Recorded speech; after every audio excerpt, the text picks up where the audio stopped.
In this video, I'm going to show you how to receive an international wire transfer into your Chase account. Later in this video, I'll also show you my favorite service to transfer money internationally for very low fees.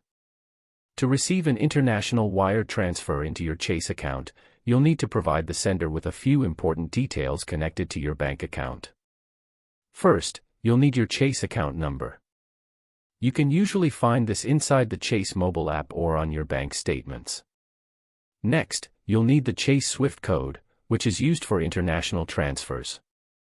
For Chase Bank, the SWIFT code is typically Chase's 33, but it's always a good idea to confirm the latest information directly with Chase before receiving a transfer. You'll also need to provide your full name exactly as it appears on your Chase Bank account. If the name does not match correctly, the wire transfer could be delayed or rejected. In addition, the sender may need Chase Bank's official address for international wire transfers. Depending on the sending bank, they could also ask for your personal address or other account details.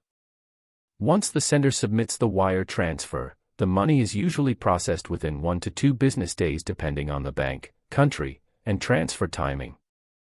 Keep in mind that Chase may charge a fee for incoming international wire transfers. Now, if you want to try my personal favorite money transfer service, I recommend using MoneyGram. You can send money quickly using your smartphone or visit in-person MoneyGram locations spread out all over the US and Canada.